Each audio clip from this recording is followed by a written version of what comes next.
everybody, to Cinema Royale. I am Travis Hopson of Punch Drunk Critics, and on this week's show, we are talking two films with central female lead characters. This will be interesting, actually. The Royal Hotel and Totally Killer. And joining me to talk about these films is my good friend, Karen Peterson. What's up, Karen? Hey, how are you? I'm very good. Good to see you as always. You too. Love the background. The Royal. Other than where they're at, I would actually love to go to the Australian outback right now. That's a good way to caveat it because where they end up at is not all that great. This movie's really interesting. Let's start with the Royal Hotel. This is directed by Kitty Green, who a couple years ago did the film The Assistant, which also starred Julia Garner, and that was the film that came out kind of in the wake of the Me Too, speaking up, movements, and it was about a woman who was working for kind of a Harvey Weinstein-esque person, but it was not like an over-the-top kind of film or anything like that. It didn't. It was really kind of a character study more than anything else. Kind of subtle, So, and this movie's interesting because it's kind of an extension of that in some ways. Yeah, it starts off with these two women on a party tour, basically, and they need money, so they take a job in an Australian mining town, working at a bar, and it's a place that is full of guys, and it's full of guys who are, well, let's just say they don't always keep their hands to themselves. They don't always say the right thing. They don't always treat women the way they should, and it becomes like this sort of like kind of a pressure cooker situation because I was kind of dreading every moment that they were in this place, worrying about what the next guy was going to do.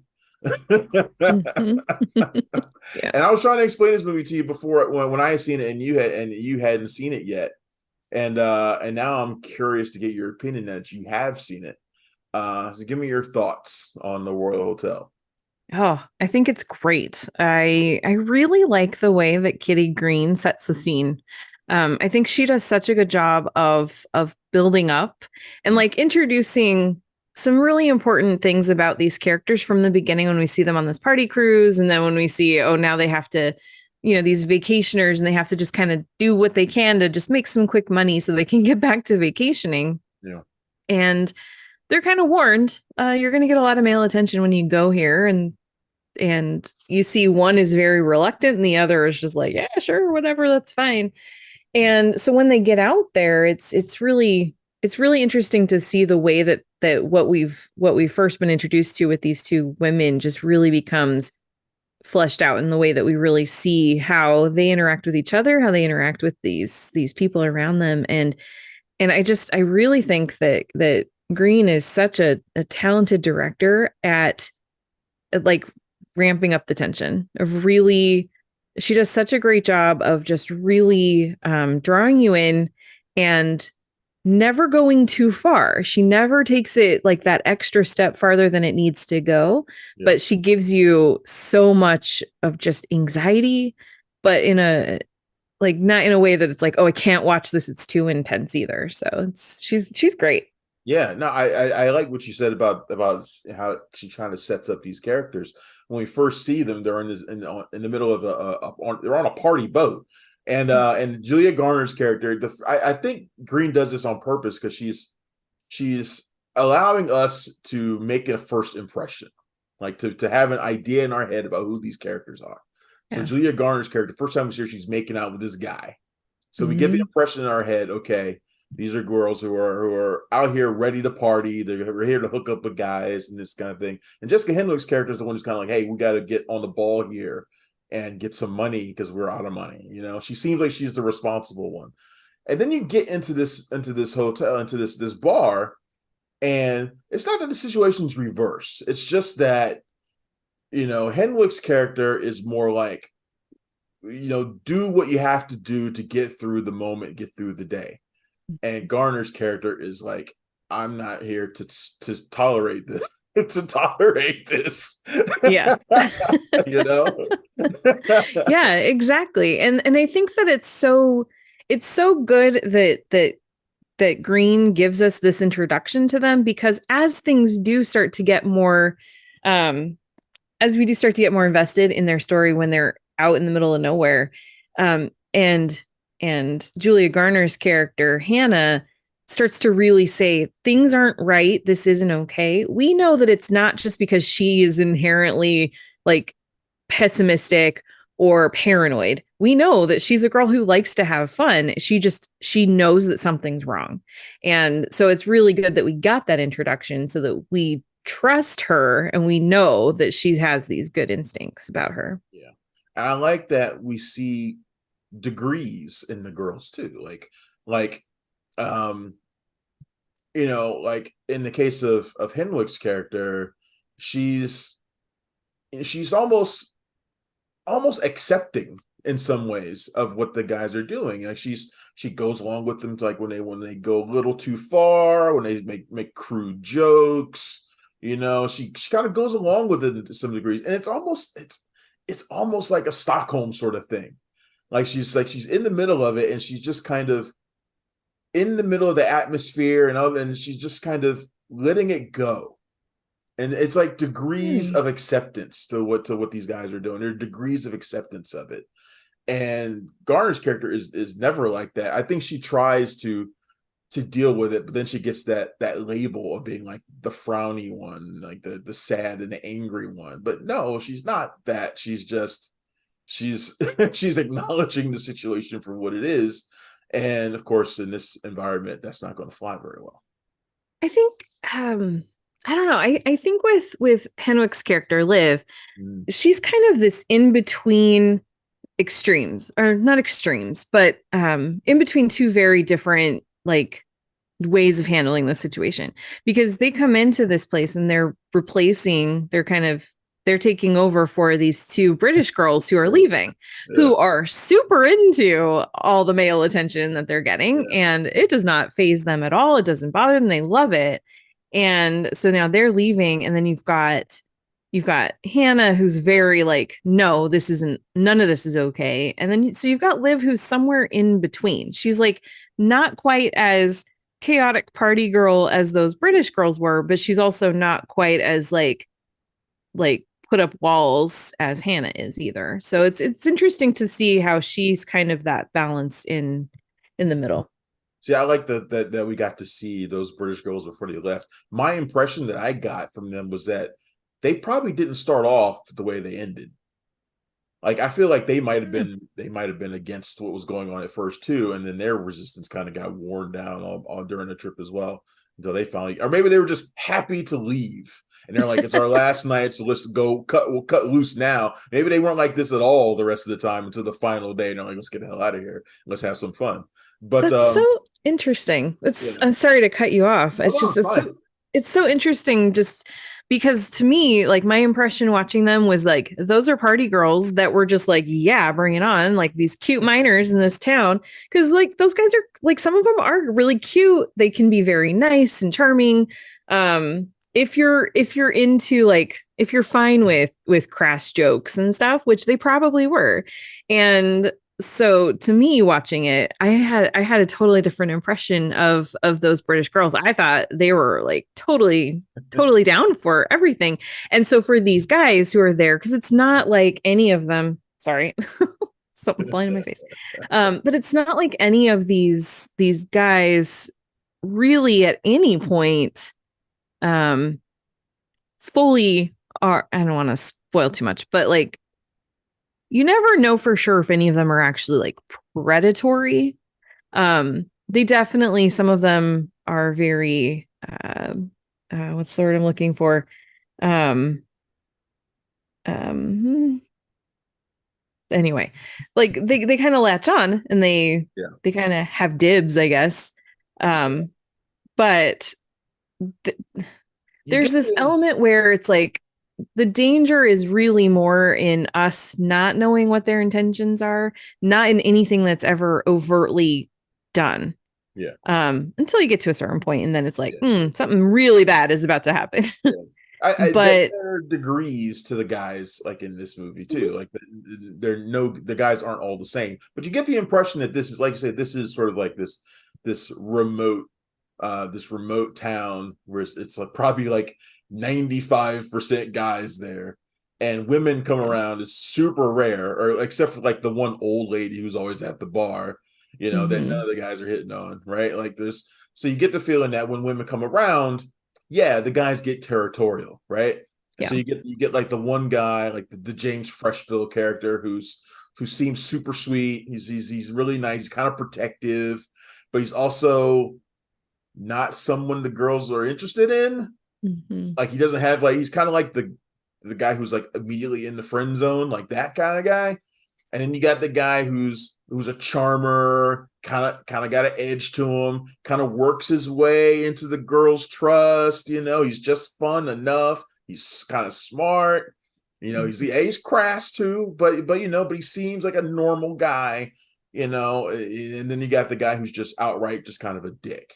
Yeah. So you got like these degrees to the guys, but you see the way they all work various angles to get in close to the women. And I Mm-hmm. think this is one of the things that I think I really like about Kitty Green and the two movies that we've seen with her is the way she has, and she's a woman, she's obviously probably dealt with this stuff her entire life, but the way she can bring it to life on the screen, the situations that women find themselves in, like over and over again with men, Yeah. and how these situations change depending on the guy and the various degrees of power, because power is a thing in this movie too. These are two young women who have no money. They're off on their own, surrounded by guys. They're working for a guy, Hugo Weaving's character, who doesn't really seem to care. Right, he's got his own issues. Yeah. And so power is a part of this as well. There's a lot going on in this movie for a movie that's contained in one little location, and I think that's what adds to like the kind of the ominous nature of it, the ominous atmosphere of it. Yeah.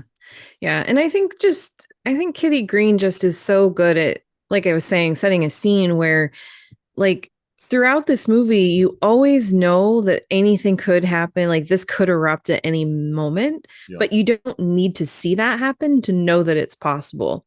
And you don't need to see that happen to feel some catharsis, as things unfold and as things quiet down too. Mm-hmm. Yeah. Yeah, she's very talented, and I cannot wait to see what she does next. I really can't. Yeah, I'm curious to see what she does next too. If she continues this sort of thread, she could make like a trilogy of movies, kind of following the same kind of thread, if she wanted to. But I'm anxious to see what she does next as well. The Royal Hotel is really good, and it's Yeah. out. It's out, I believe, in theaters and in digital right now. I believe, right? I don't know if it's digital yet. I know it's still in some theaters. I'm not Yeah, sure, but yeah, yeah, but just to your point too, I think most women have experienced some degrees of everything that happens in this movie, and it's done in such a way that it's like very recognizable as, wow, yeah, I've had that exact experience.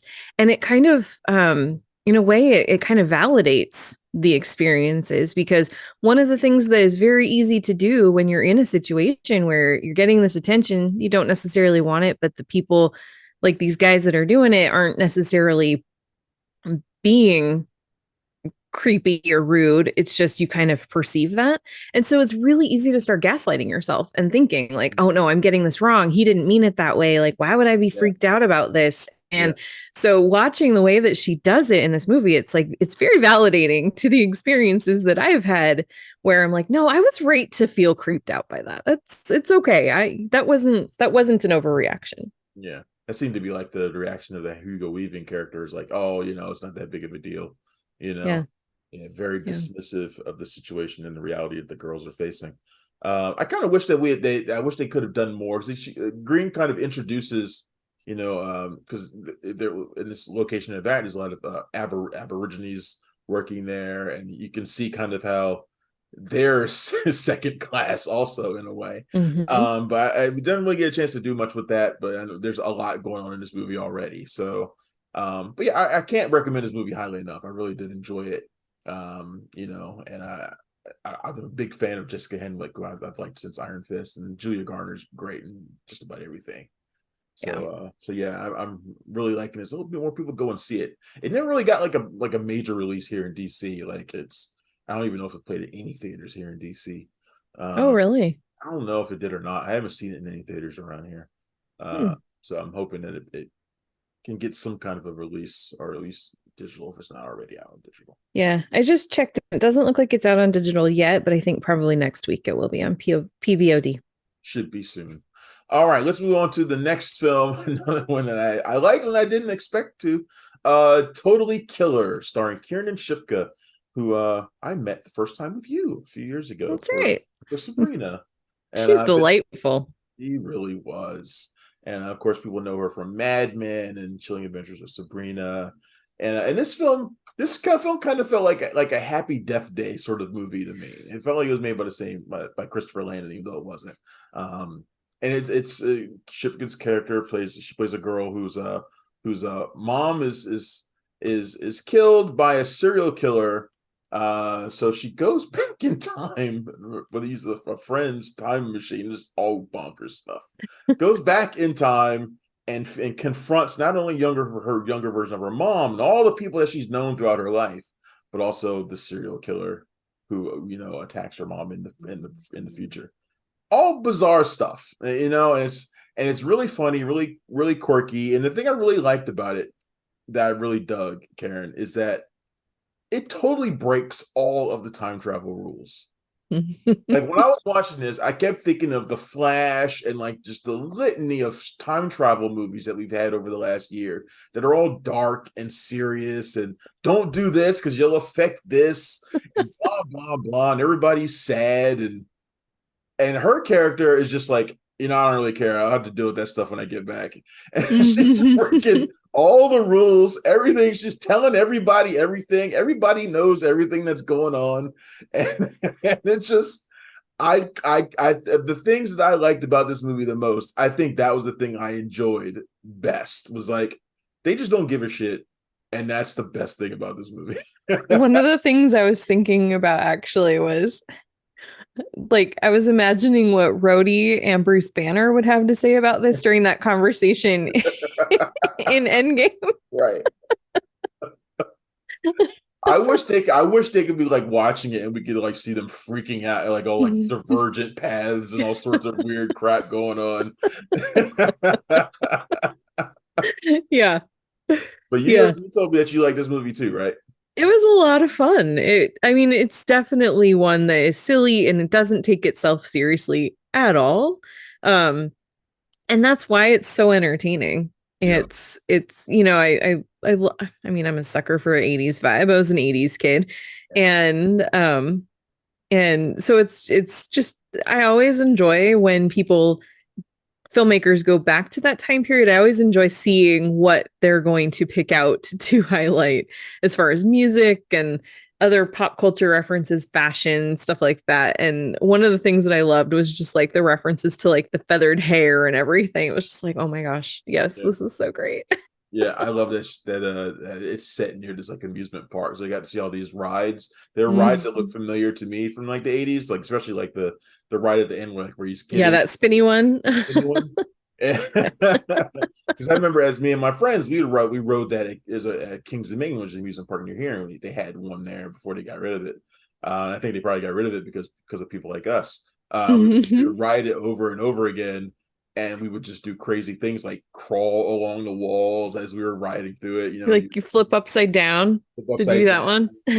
Somebody would be an asshole and like spit in the middle of it, so the spit would randomly hit someone. You never know who it's going to hit. That would be the game, actually. Stuff like that. And it's probably why they got rid of it. But I love that we called back to stuff like that and how dangerous those things were back then and how silly those things were. But yeah, I thought this movie was absolutely great, and I did not know what it was going to be. I knew what it was about, but nothing could have prepared me for what the tone was going to be.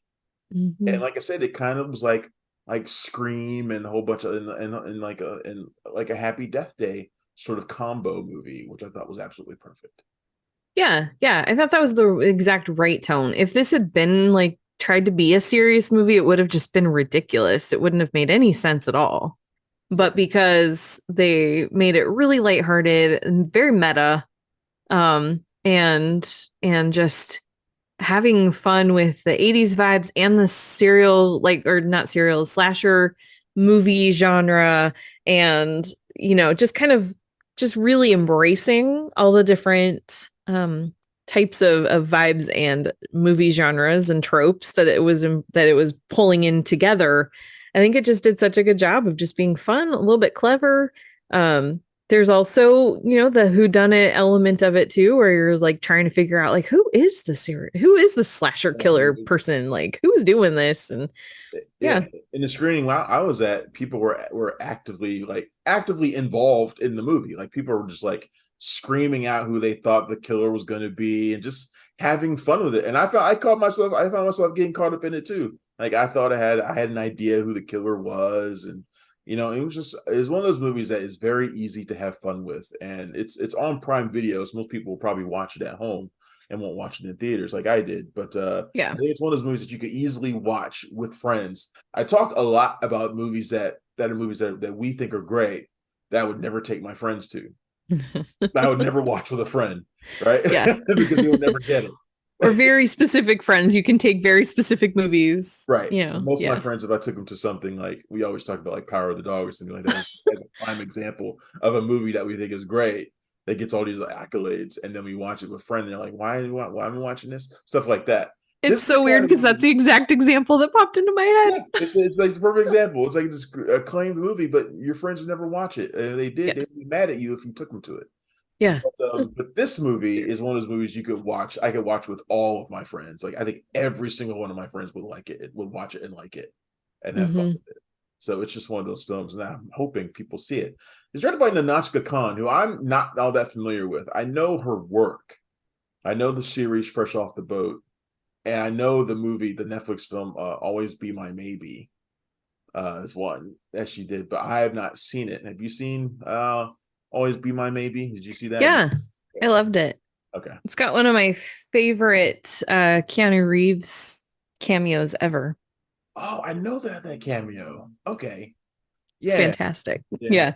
No, it was a really fun movie. So, and this is a very different movie from that one, Mm-hmm. but you can see elements of like Khan's Hmm. kind of identity, directorial identity in both. So, Okay. yeah. Well, that's cool. Well, we got two movies that we both highly recommend. Both very different films. Yeah. And that we both highly recommend. The Royal Hotel and Totally Killer. Karen, is there anything else that's coming out that you've had a chance to see that you want to talk about?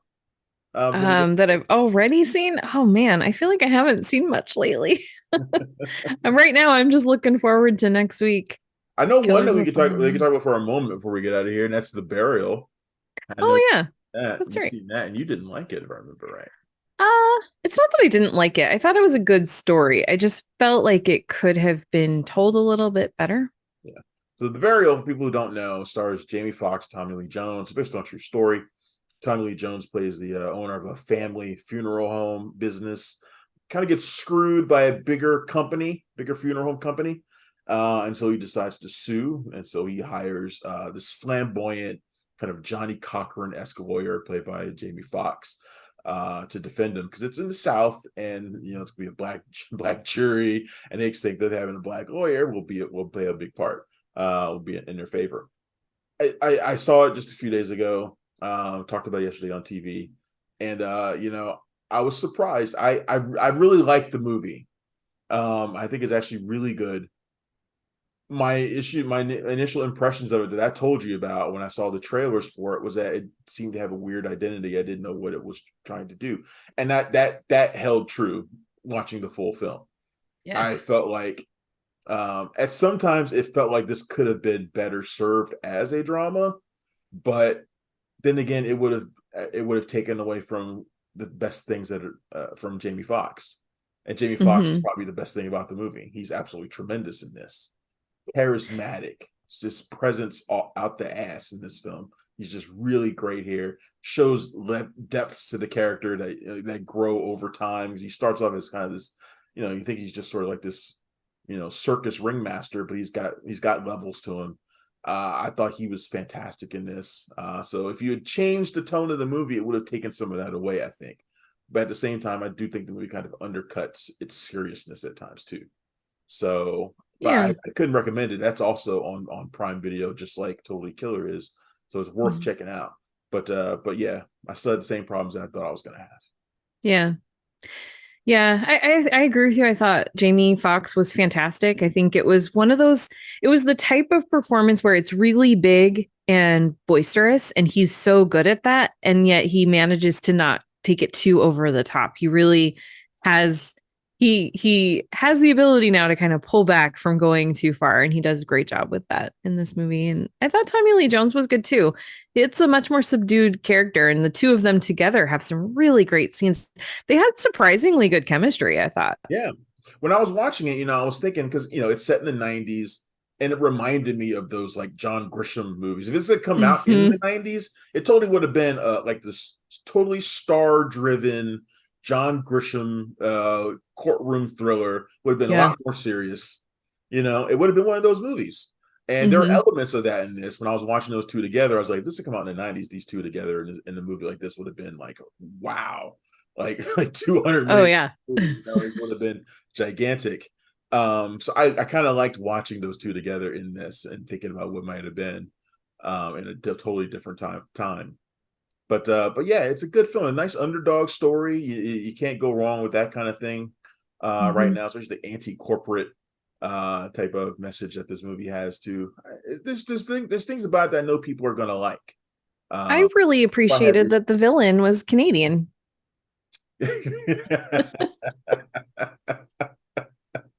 Yes, You that don't too. see that very often. You don't see that very often. Lots of good little roles in this too. I thought Journey Smollett was a lot of fun, and I always like Mamadou Athie, like in everything I see him in. I think he's a really good actor. Except for that movie he did where his family was like making ribs or something. Whatever that movie was, where he wanted to his family owned a rib business, and he wanted to be a sommelier. Oh, Yeah, it I was did a not see that. it's a Netflix movie. You should look it up. It's actually not Okay. that great, but so maybe don't look it up. But yeah, his family owned a rib business they wanted him to be a part of, but he had the dream of being a sommelier. That was the movie. It's like the That's first one great. I've seen him in like a lead role other than like in the Get Down. So, but anyway, but he's good in this too. Nice. So we did 3 movies today. So Yeah. rather than 2. So it worked out really well. Things always work out Okay. when Karen Peterson's here. So What can I say? yeah, that's the way things go. One other recommendation I do have, speaking of Netflix, is Mike Flanagan's new series, Follow the House of Usher, I was gonna is watch that now. today. It's good. It's Okay. good. I had a lot of fun with it. It's not just based on House of Usher from Edgar Allan Poe. It ties in several Poe works in ways that are very interesting and sometimes very clever, sometimes a little bit silly, but unintentionally, I think. But yeah, it's a lot of fun. Kind of wish they hadn't sort of given away Carlo Gugino's character, kind of. But Hmm. it's still Yeah, they should have kept that one like just better secret. Yeah, better yeah. secret. But yeah, it looks great to me. I don't always watch the Mike Flanagan stuff, but I've been wanting to watch this one. So yeah, I'm gonna check it out for sure. Okay, Nice. Peterson, where tell everybody where they can find your stuff, please.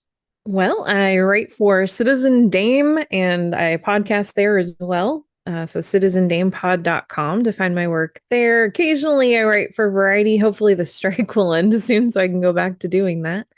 Um, and you can find me on social media, particularly Instagram, Letterboxd, and Blue Sky at Karen M. Peterson. You also have to do another podcast, the Watch and Talk, correct? I do. I always forget to mention that, No. that one, and I love it What's too. I shilling, don't know what's why. We need shilling to for have you you back on for? there sometime. What's shilling for you for? It's your job. I know. Sorry. Yeah, that's the watch and talk. Our website's not working right now, but the podcast is everywhere that you get podcasts. So All right. Well, Karen, this has been fantastic as always. Thank you for joining me on Cinema Royale this week. I look thank forward you. to talking to you some more about some other stuff pretty soon. And yeah, this has been great. Yes, thank you. Thanks everybody for tuning in to Cinema Royale. I'm Travis Hopson. You can find me every day at punchdrunkcritics.com. If you're in DC, you can find me on Channel 7, 7 News DC on Fridays, and on WETA Around Town Best Bets on Channel 26 PBS. Thank you, everybody. I'll see you next time. Bye. Thanks for checking out the show. If you like what we're laying down, please subscribe to our channel and click the bell to receive notifications for all of our latest stuff.